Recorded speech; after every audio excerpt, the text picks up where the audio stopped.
très sincèrement, on ne sait pas trop d'où ça sort en fait, puisque les discussions ont déjà lieu maintenant depuis 4 ans, et c'est cet été que c'est sorti sous présidence hollandaise. Donc on ne l'a pas vu venir, donc très franchement, on ne l'a pas vu venir. Le contrôle annuel déjà est une pierre angulaire donc, de l'agriculture biologique. Depuis le début, les opérateurs de l'agriculture biologique ont décidé de se faire contrôler de manière annuelle et ils ont vu cela comme un gage de crédibilité vis-à-vis des consommateurs. Aujourd'hui, comme c'est une pierre angulaire de l'agriculture biologique, je crois que toute la profession est attachée à ce contrôle annuel. Les gens veulent des contrôles, donc ça peut paraître paradoxal, mais c'est une réalité. Et donc nous aussi, nous sommes évidemment pour le contrôle annuel.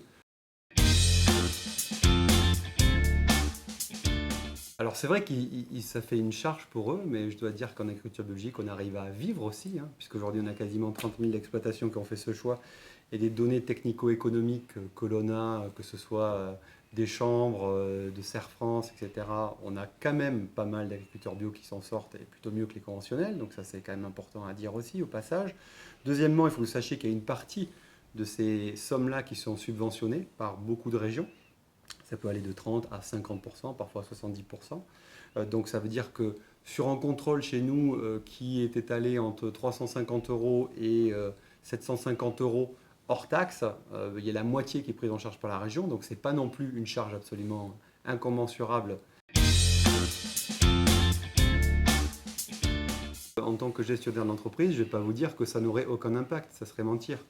En revanche, ce qui nous motive surtout, c'est la crédibilité et la confiance que notre travail apporte en fait au consommateur dans son acte d'achat, et c'est ce qui motive aussi tous les professionnels. Si on était les seuls en fait à se battre pour le contrôle annuel pour des raisons de purement de business, on aurait été lâché par tout le monde.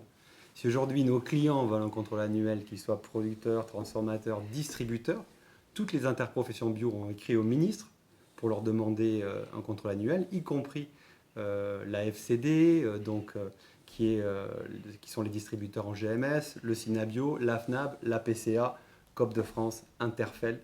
Donc toutes les interprofessions se sont mobilisées sur cette question. Donc j'ose penser qu'il ne s'agit pas uniquement de business et que c'est un sujet qui est important pour la crédibilité en fait, du logo. La certification de groupe, c'est un système qui existe déjà, ce qu'on appelle nous en pays tiers, en gros à l'étranger, hors Union européenne. C'est un système qui permet à des petits producteurs qui ont des petites parcelles de se regrouper et d'être contrôlés collectivement. Donc le schéma est simple, il se dote d'un système de contrôle interne, c'est-à-dire de règles qu'effectivement nous allons auditer et qui garantit qu'eux-mêmes ont une espèce de responsable qualité qui s'assure que les règles sont respectées auprès de tous les producteurs. Et ce système nous permet à nous d'aller uniquement contrôler 5%, 10% des producteurs. Je vous donne un exemple. Quand vous avez au Burkina Faso 200 producteurs qui ont chacun 5 manguiers, ça fait 1000 manguiers au total, mais ils n'ont pas les moyens de chacun se payer une certification à leur propre nom. Ils se réunissent, ils mettent un système de contrôle interne en place, et derrière, effectivement, nous, on va auditer que ce système de contrôle interne a bien été suivi, et on va faire de l'aléatoire pour s'assurer que les règles sont respectées. Que sans l'agriculture biologique, l'obligation de moyens prévaut jusqu'à maintenant. Cette obligation de moyens dit qu'à partir du moment où l'agriculteur a respecté les règles et a tout fait pour se prémunir par exemple des contaminations de voisinage, son produit peut être bio, ou en tout cas on peut, en dessous de certains seuils, considérer qu'il est bio s'il s'est prémuni. C'est-à-dire s'il a fait l'effort de se prémunir. Demain, si on passe sur une obligation de résultat, eh bien, on va poser la question dans ce type de situation de qui paie. Qui paie. À partir du moment où il y a une dérive de voisinage parce que votre voisin ne vous aime pas trop, qu'il attend que ça vente bien fort et puis qu'il pulvérise, ça va être la faute de qui? Donc c'est ça la question fondamentale. Aujourd'hui, il y a à peu près 20% des exploitations en bio, un peu plus de 20%, selon les chiffres de l'agence bio, donc qui sont en position de mixité. Donc la mixité, c'est la possibilité, comme vous l'avez bien expliqué, de pouvoir conduire des variétés ou des espèces distinguables à l'œil nu. Ça peut aussi valoir sur des céréales, on peut avoir d'un côté un sarrasin, de l'autre de l'orge, donc voilà, c'est distinguable à l'œil nu. On peut imaginer 2 parcelles, distantes évidemment pour éviter les dérives, conduites différemment. Aujourd'hui, je pense que le modèle doit tendre vers les 100%. Pour autant, ça va prendre du temps et la mixité peut être une porte d'entrée pour certains.